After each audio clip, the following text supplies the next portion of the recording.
Britain are some of the finest gardens anywhere in the world.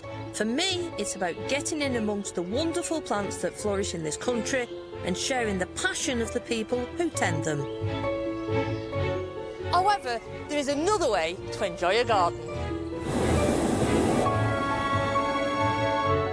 And that's to get up above it. I love ballooning because you can get to see the world below in a whole new light.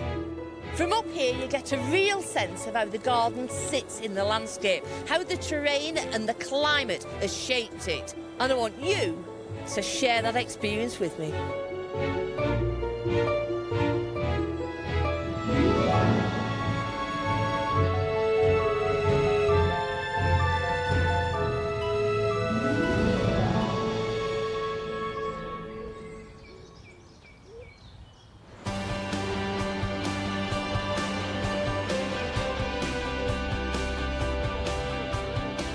I'm heading for a part of the UK that's always had a very special place in my heart.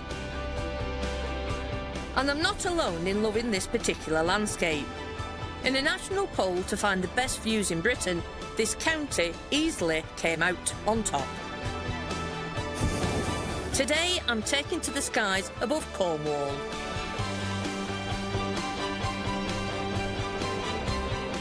In the far southwest of Great Britain, Cornwall sticks out like a finger into the Atlantic Ocean.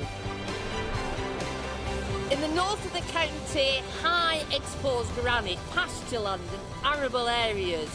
But with 400 miles of coastline, Cornwall is perhaps best loved for its caves, its coves and its wonderful sandy beaches. The beauty and bounty of Cornwall has always drawn people to the county. Artists visit for the fabulous light, chefs for the mouth-watering seafood. And me, I'm just after one thing. I'm here to see its fantastic gardens. And I'm taking to the air to get a whole new view of glorious Cornwall.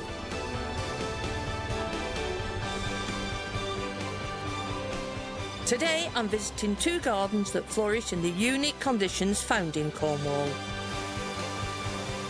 It's a county where plants appear to have come from a lost world. It just feels like going back to being a dinosaur. Where I have to take gardening to an exciting level. You're a star, well done. And where everyone pitches in to get the job done with a sense of Cornish pride. Cornish, innit? Handsome. From up here you can see how varied the landscape of Cornwall is. You've got fertile valleys, these beautiful patchwork of fields surrounded by hedges and the slightly undulating softness that makes Cornwall, Cornwall. I'm going to be setting down close to one of my favourite gardens in the UK. Trebah covers 26 acres and it's the cream of Cornwall. It's chock full of plants that get my pulse racing.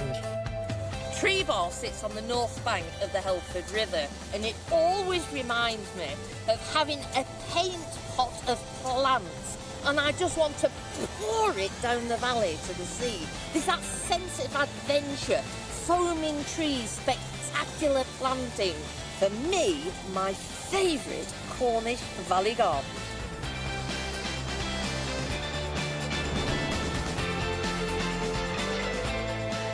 Trebah is world famous for the fabulous exotic plants that thrive here, thanks to the unique Cornish climate.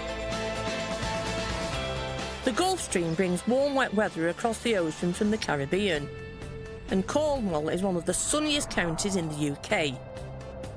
Put those two things together, and the result is a garden paradise. Trebah, the most magical Cornish subtropical valley that I know, full of froth and excitement and a sense of adventure. It's a combination of the sea, the pond, the flowing blue hydrangeas up the valley to that most amazing gunnerer plantation. I've never been here and left without being wildly excited. And it is the magic of the place that makes it Trebah.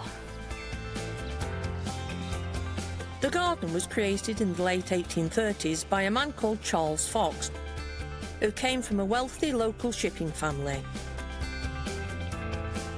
He was an amateur scientist with a huge passion for exotic trees and plants. The current head gardener, Darren Dickey, has lived in Cornwall since he was a child. He's been working here at Trebah for over 20 years and has been in charge since 2002. I'm meeting him at the top of the garden where he's adding a new exotic specimen to Trebah's collection. Hi. Hi, Christine. Nice to meet you, Darren. Nice to meet you. So what are you doing here? We're actually going for a new introduction for Trebah. This is a chefferer. We've always tried to do something a little bit different, and this is a sort of a new exotic addition to the garden. Can I give you a hand planting it then? Of course you can, yeah. Go, look at this. Fantastic, Oh, this is isn't it? nice, isn't it? Yes. Chefferer alpina. Schefflers are also known as umbrella plants, and this one comes from Southeast Asia. Let's dig this hole. It's lovely soil. I mean, God, you could almost sprinkle it on your cornflakes. It's lovely. And look, I mean, just ideal. But what makes Trebah so special for you? For me, you've obviously got the sort of natural microclimate of the garden. It's very close to the Helford Estuary, the sea, so you've obviously got the benefit of the Gulf Stream.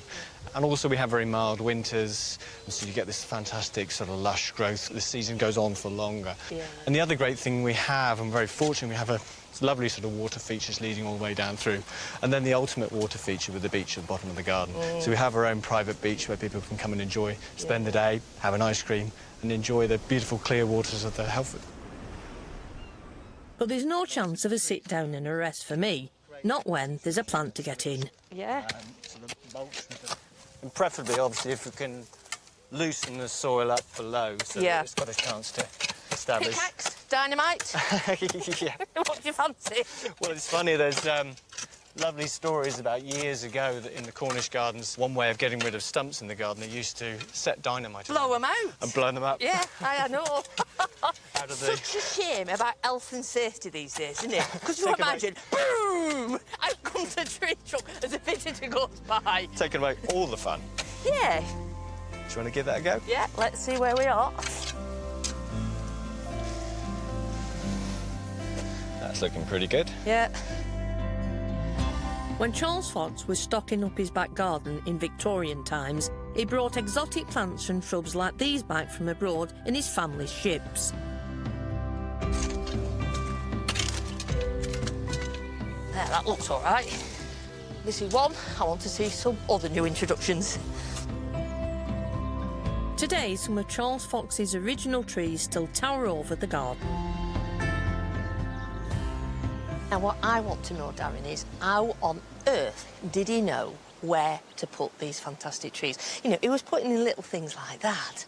It was interesting. There's a lovely story that goes that he would create scaffold towers around the garden to the eventual height so that he could then get these scaffold towers positioned around the garden so that he knew just whether they would block the view down through the valley, how they'd fit into the landscape. So once the tower was obviously positioned, he'd let the sort of young lad up, the youngest of the team probably, clambering to the top with a little flag, and they'd wave the flag, and he'd stand up at the house, so sort of left a bit, right a bit, so... Those gardeners' boys might not have enjoyed being sent up scaffolding to see the garden from up high, but I think seeing Trebah from above is a fantastic way to appreciate how the garden nestles into its valley. There are 4 miles of footpaths winding down through the garden. Streams and cascades fill the air with the sound of falling water. The bamboos whisper, and the wind swirls through the leaves of the tree ferns and grasses. Meanwhile, the valley meanders 80 metres from its top down to the beach below. The garden leads down onto the Helford River, which opens into an estuary and flows out to the sea. Trebah first opened to the public in 1987. Since then, one of the main draws of the 100,000 annual visitors is the wonderful Hydrangea Valley.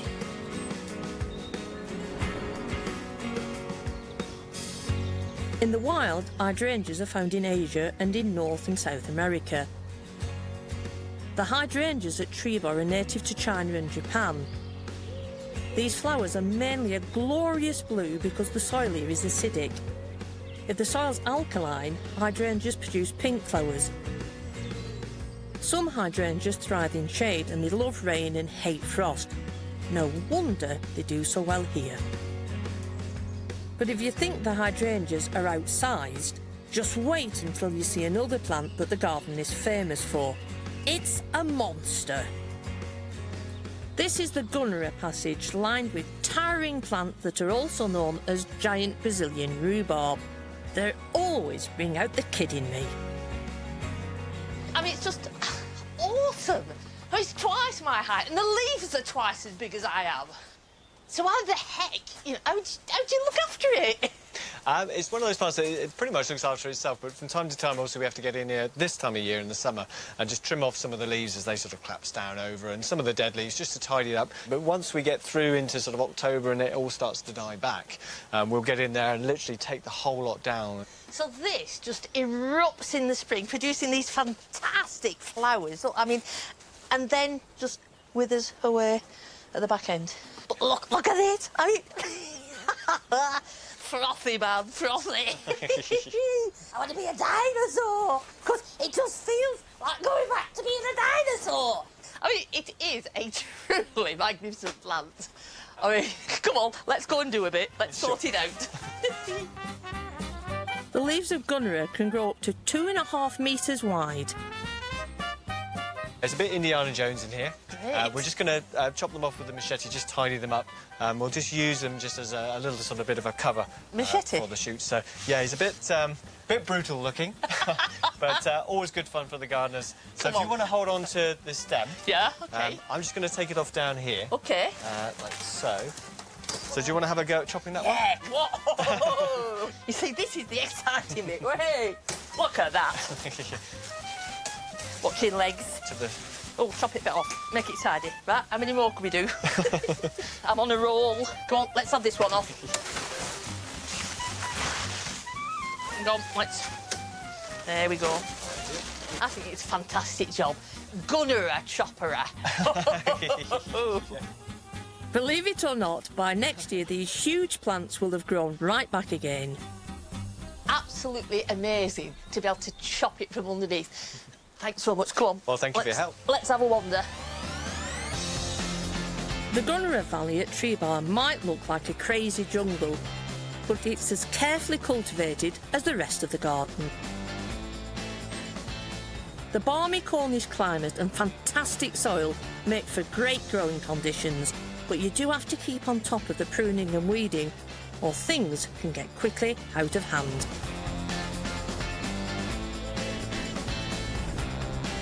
Just up the coast from Trebah is the ancient harbour of Penryn. On the edge of the town there's an area of fields and woodlands that should be great for everyone to enjoy. But over the years it's become unloved, overgrown and a bit of a dumping ground. A group of locals are giving up their free time to tidy this community space. We've got lots of jobs to do today. Pip Carlton Barnes is the driving force behind the plans to transform the wilderness into a green wonderland. The ultimate aim is to keep it clean, usable and a lovely place for anyone to come and visit. Who wouldn't want to walk out their front door and listen to the birds, have a game of football with the kids and just generally relax? Today, Pip and her team are going to be battling the brambles and clearing the corner of the woodland and river. By the end of today, if we can have this area clear, it's a usable space, then I think that'll be a day's work well done, really. Some of the volunteers remember playing around here as youngsters. It used to be full of children, playing, messing around, just being children basically and having lots and lots of fun, and that's what we want for everybody else in this whole community. And getting stuck into the clean-up today are Barnaby and his dad. I come down with my friends, we build dens, we play hide and seek. If we clear it up more, maybe more people could come and visit and see what the wildlife is here.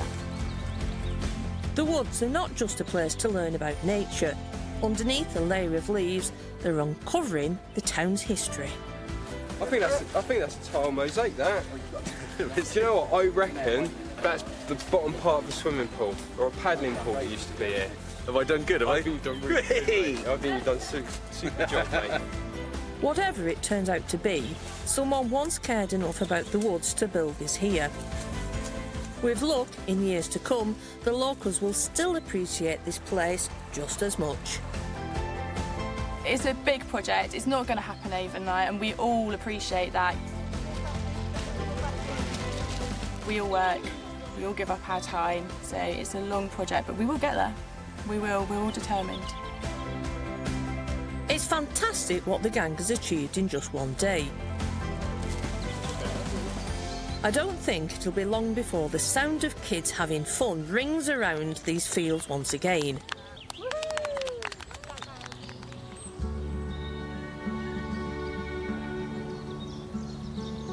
Imagine what it'd be like to grow up with Trebah as your own personal playground. That's Marcus's story. When he was a child, his father was the head gardener here. But unlike today, the garden wasn't open to the public back then. It was a private garden, it was a private house. So consequently, it was a secret that was shared by very few people. I was one of them. In the eyes of a 7-year-old boy, it was paradise, and day after day I would entertain myself by running around wildly, looking at the wildlife and sitting on the beach, throwing stones. Doesn't get better when you're 7. Marcus left Cornwall when he grew up, but returned after retiring. He decided to seek out the place he remembered from childhood and now works here 1 day a week as a volunteer gardener. There may be a better place in the world somewhere, but if there is, I've never been to it. Hi, Marcus. Hello, Christine. Nice to meet you. Nice to meet you too. So, describe the atmosphere. Paint a picture of a 7-year-old racing around Trebah. Well, I can only sort of describe it as unfettered fun, because if you imagine the mind of a 7-year-old, all of this can be anything you want at any time. And what was it to you? It was a hiding place, it was a fortress, it was a castle, it was all sorts of things. What about as an adult? As an adult, I obviously have chosen to volunteer here, and what the garden gives to me now is not only an opportunity to relive those memories of childhood, but also to do something practical towards it. The time that I spent actually growing up here has obviously imprinted my heart with Trebah, and so consequently it is a joy to actually put something back. And what do you actually do as a volunteer? I actually enjoy speaking with people, the visitors to Trebah, because I'm always absolutely amazed to hear their comments. Everybody that you speak to just can't believe anything about it. It's all too lovely, and it's just spectacular to actually see them as they enjoy the garden. If you were to describe it and the atmosphere, what would you say about this garden? I would say that this view down the valley takes some beating in comparison to anything else the world has to offer. If you can imagine, the shape of the valley lends itself perfectly to noise, and it sort of surrounds you. It's a bit like when you hear on the television of being in the jungle, where you've got sounds all around you. It's that sort of experience. It's entirely encapsulating. I think you're a remarkably lucky chap, you know. Well, I must say that I have to agree with you on that. It was a childhood unlike many others, I must say. Quite magical. I think we best get some gardening done. I think so too.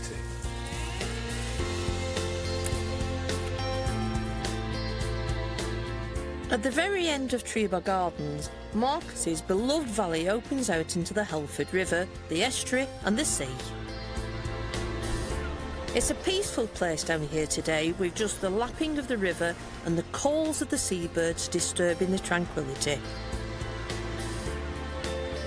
But 70 years ago, the beach echoed to a very different soundtrack, although it's 200 miles from the coast to Normandy. In 1944, Trebah played its part in the events of D-Day. Sylvia was just a child when the Yanks came to town.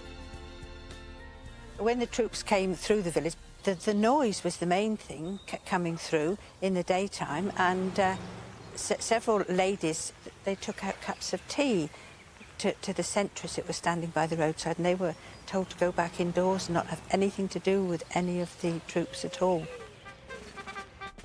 In May 1943, more than 7,000 soldiers from the 29th US Infantry Division arrived in Cornwall to prepare for Operation Overlord, the invasion of France.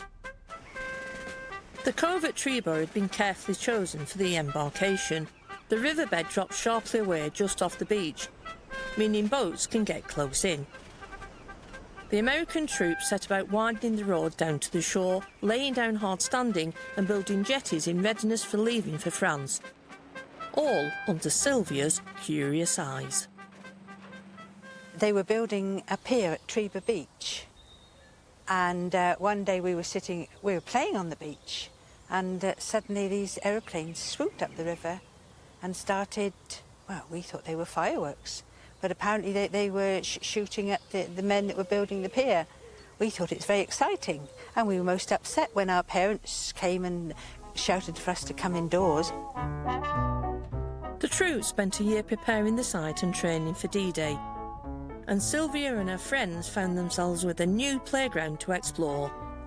Well, the soldiers, that they did camp at Bosville Crossroads under the trees, and so children used to go and wander around the camps, and the soldiers were very kind. That they would give us chewing gum and sweets, and for us girls, that sounds funny, but they would give us thick wool and knitting needles, because we didn't have wool and knitting needles during the war. So trying to learn to knit when you were a child was wonderful to have all.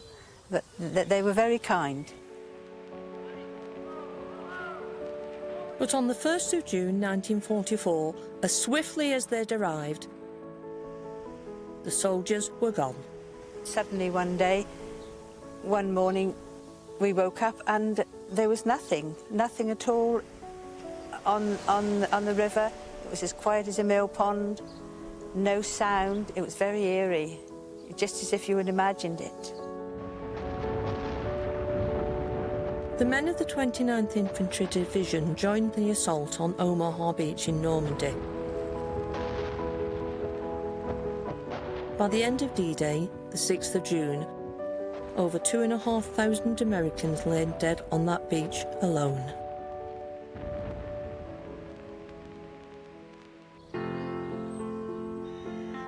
There's now a memorial on the shore at Trebah to the men who gave their lives that day. And Sylvia will never forget how a peaceful stretch of Cornish river played such an important part in British history. We thought it would never happen down here because we were so far away from France down here. We thought it was just a practice run. We had no idea that it was the real thing until afterwards.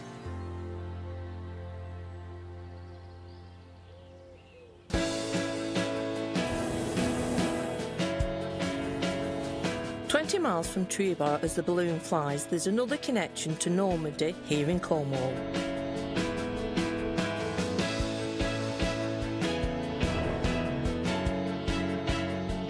After the Norman conquest in 1066, the island of St Michael's Mount was given to the French monastery of Mont Saint-Michel. The monks built a priory on top, and for centuries it was a place of pilgrimage. The monks are long gone, but St Michael's Mount is still a thriving island community. Now the 30 permanent residents welcome over 250,000 visitors a year. Most of them come to see the fairy tale castle, but then discover the wonderful gardens.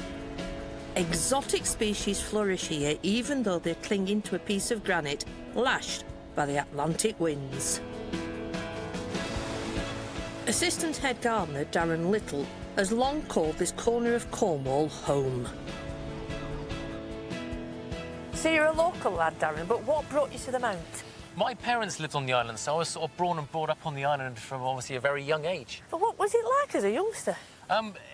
Brilliant, really. I mean, you've got all the sea around you, you've got a lot of activities, you've got your canoeing, your kayaking, your sailing, your swimming, your fishing, and I've got young children and they're sort of following in my footsteps, if you like, and sort of doing what I used to do as a child over here. After growing up on the Mount and working here since 2000, Darren knows the garden better than anyone. The island itself is made up of three sort of main areas. We've got the northern side of the island, which is all your sort of heavier evergreen shrub planting. We've got the southeastern side of the island, which we call our subtropical gardens. Yeah. Then we've got the western side of the island, which is more sort of barren cliff faces and rocky outcrops with just sort of coastal paths running through. So what are the challenges? It is sort of gardening on the edge. We're open sort of the elements with the salt spray coming up onto the gardens. We work with weather conditions, so if it's howling northerly wind, we can work on the southern side of the island. If we've got extreme temperatures in the gardens, because they get very hot, we can work in the shade on the northern side of the island. We try and push our boundaries and grow a lot of things that other people can't grow within the gardens. Today, Darren and his team are going to be putting in some plants which are particularly suited to these coastal conditions. Some wonderful succulents.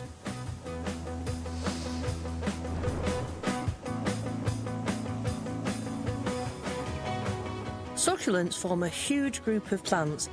They can be big, like the agaves, or ground-hugging, like these echeverias. They do best in hot, dry conditions and conserve water in their thick, fleshy leaves or stems. Many don't need much soil to grow and will thrive in cracks and crevices. If you don't have the right conditions to grow them outside, they also make great houseplants. Looking at St Michael's Mount, you'd think the succulents have sprung up naturally. In fact, they've been carefully planned and planted as the rest of the castle gardens. But some of these cliffs are over 25 metres high. Every couple of months, Darren and his team need to check for loose rocks and to plant up new specimens. When I offered help, I knew I'd have to be ready for anything. It's not too far, look. I think you'll be fine once you get over the edge. Give it a go. Right, let's go.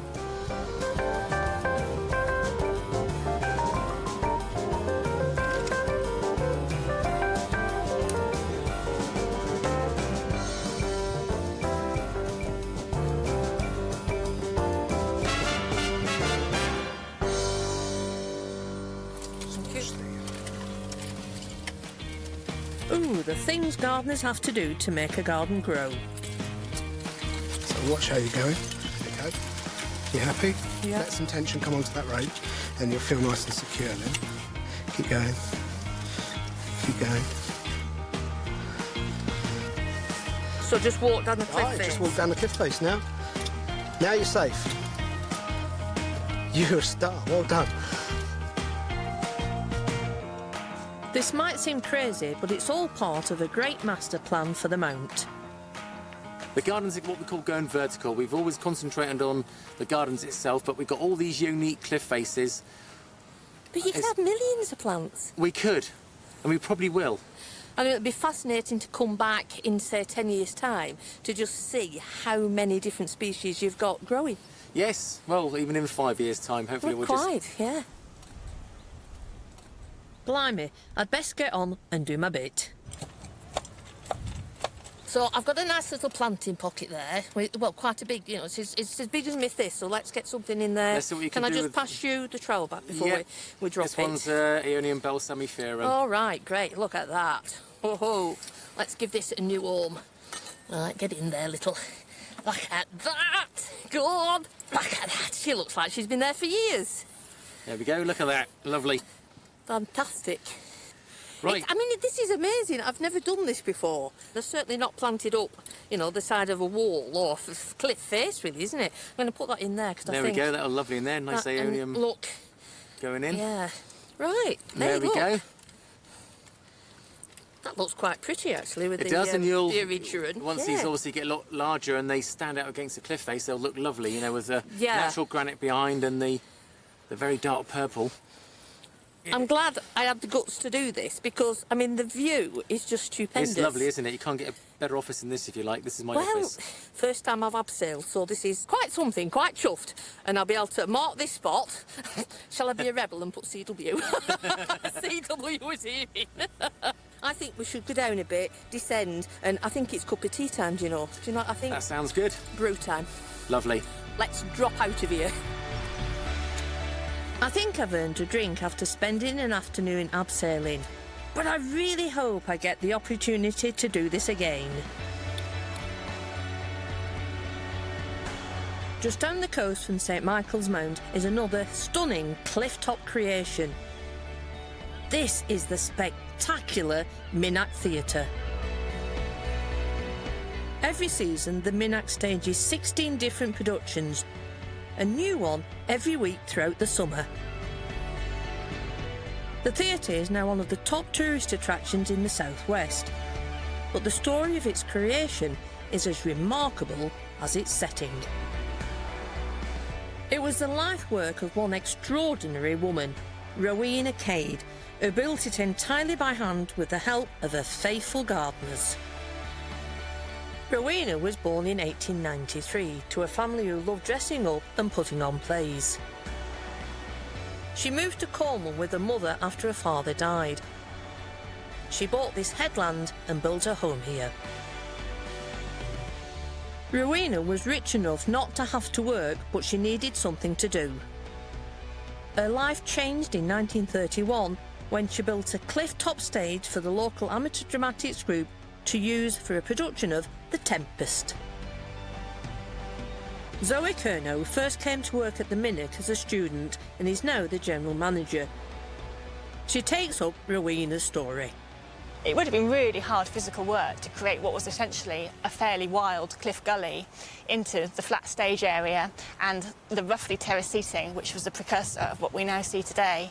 They would have been moving granite around, they would have been carrying wheelbarrow fulls of rock to fill in gullies and to level off surfaces. Apparently the only thing they managed to lose was one wheelbarrow over down into the sea. There was an article in the Times at the time about the production, and I think all of that together led Rowena to think about actually this could actually be something that we could try again next year and going forward into the future. Over the next 60 years, Rowena put all her time, effort and her own money into her theatre.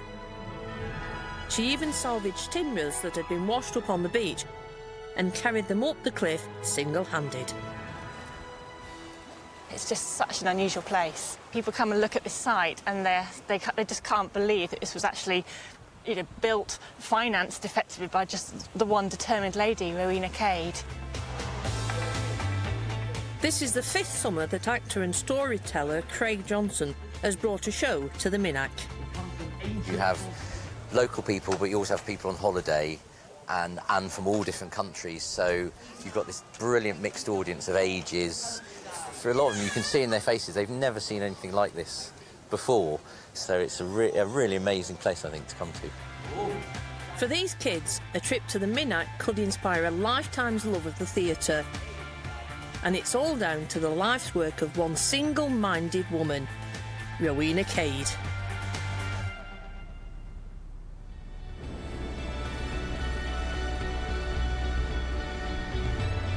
It's nearly the end of my time in Cornwall, and I've come back to Trebah to have a last stroll through the garden with head gardener Darren and volunteer Marcus. Marcus spent many happy years here as a child when Trebah was a private house. His dad was the head gardener who worked so hard to create one of my favourite parts of the garden. Marcus, your dad planted these amazing hydrangeas. Are you proud of that? I'm very proud of that. Each and every time that I walk down the valley, I'm reminded of that particular time, and I can, even now in my mind's eye, see him actually planting some of these hydrangeas in these very spots. You left Cornwall and you came back, but what does Cornwall really mean to you? Cornwall is my home, and I have travelled elsewhere. I've spent time in London and in Devon, but Cornwall has always seemed like home to me, and never more so than now, really. Darren, what I want to know is, how are you going to move the garden forward? How are you going to use it? How are you going to develop it? I think it's always very important to remember that the garden is there for the visitors. So it's important to sort of develop different themes and also doing more with things like theatre. We've just built a new amphitheatre and we're doing various different performances that we'll do throughout the year. We can have some of the trees lit up. We can do sort of walks in the autumn to see the autumn colour. So seeing the garden in a different light I think is always great. And obviously sound in the garden is always such a major feature. And highlighting your senses, I think. Both Darren and Marcus have reminded me how important it is to enjoy a garden with your ears as well as your eyes. Whether it's water tumbling over a cascade, wind whispering through the leaves, or the calling of birdsong, in a garden we're surrounded by nature's symphony. And I want to create a lasting musical memory for the people I've met here at Trebah. To help me out, I've been in touch with a very special group of Cornishmen. These are the singers from the Trebah Male Voice Choir, one of the oldest and best in the county. And you know we're going to start with warm-up, don't you? Oh, yeah, you get that. Right. Just as in Wales, the Cornish choirs have links with the mining industry, but here they were digging for tin, not coal. Tin was first found in Cornwall rivers 2,000 years ago. By the 19th century, the mine stretched deep underground and Cornwall became the biggest producer of tin in the world. And each mine had its own male voice choir. The tin seams eventually gave out and the last tin mine closed in 1998. But the choirs have carried on their musical traditions and today they attract members of all ages and from all walks of life. Norman Hyde, the longest-standing member, knows why a song underground was so important for the original founders of the choir. The miners, I mean, to get in a mine, they would get in the lift and have to go down hundreds and hundreds of feet. And, of course, they would start singing as they went down, more or less to, well, cheer themselves up, because it wasn't a good way to live.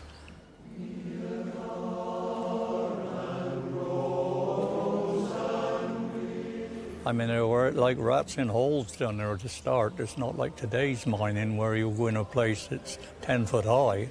Down there then, they were down on their hands and knees. And I think that the music and singing together just carried them through the hard part of life. The choir is rehearsing one of the most famous Cornish songs, The White Rose, and it's one that means a lot to Norman. One verse starts, "The first time I met you, my darling." Well, that was the first thing when I first met my wife when I was home on leave. And we fell in love then, and we were married for 65 years. The first time I met you, my darling. And that was our favourite piece. I was unfortunate to lose my wife 5 years ago, and then within 4 months I lost my daughter. And if I hadn't been for this choir, I don't think I would have been here now. You know, it was such a jolt. But I got so many good mates in the choir that they helped me through.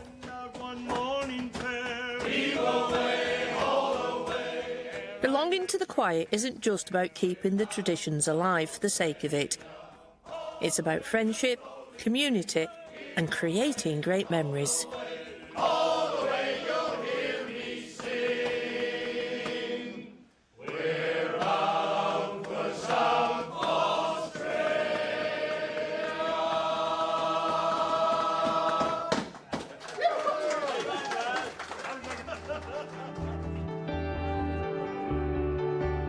As a thank you to the people who have shared their memories and their gardens with me, I've arranged a very special command performance. I'm proud as punch that the choir has agreed to join me here at Trebah and Norman's celebrating a very special anniversary. It actually is 68 years today that I joined the choir. So, a long time ago. The choir has been creating wonderful harmonies since 1936. but this is the first time in their history that they've sung at Trebah, and I hope they're happy with the location. Cornish, innit? Handsome. As it's such a special occasion, I've invited friends and family of the choir, as well as the staff from Trebah, to join us. And my guest of honour is Marcus, whose dad was responsible for the splendour of this hydrangea valley. Well, I've had a most amazing day with you, and it's been very special to share time with you. But there's one thing that's come through as a common thread, and that's the atmosphere of Trebah. Not just the plants and the stories and the magnificence of the site, but the fact that you both appreciate the magic of this garden. And tonight, I hope you're going to enjoy a very special moment. So it's over to you, sir, and the choir. I love the white rose in its splendour.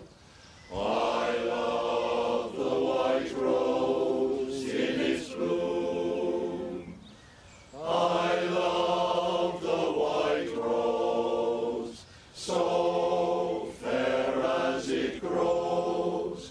It's the rose that reminds me of you. The first time I met you, my darling, your face was as red as a rose.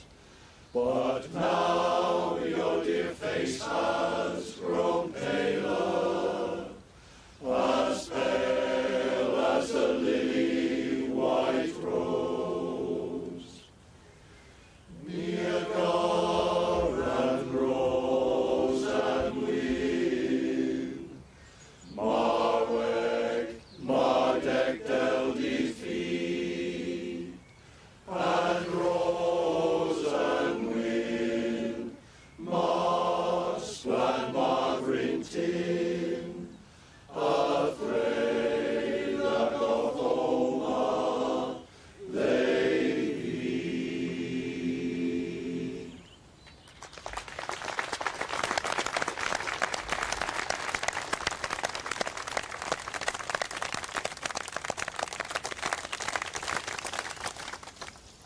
Gentlemen, thank you very much indeed. You've not just made my day, but you've made my year. Thank you very much indeed. And for me, I'd like to thank you and the choir.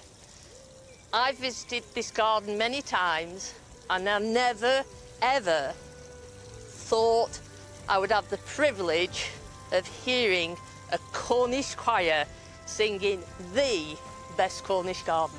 So thank you both, and thank you, the choir, for a magical experience for me as well. Thank you all very much.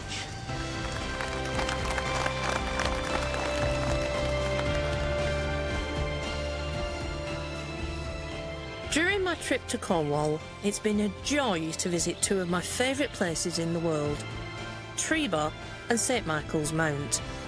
And it was a privilege to share the memories of the people I met along the way. After experiencing the unforgettable choir performance, I can leave with a song in my heart.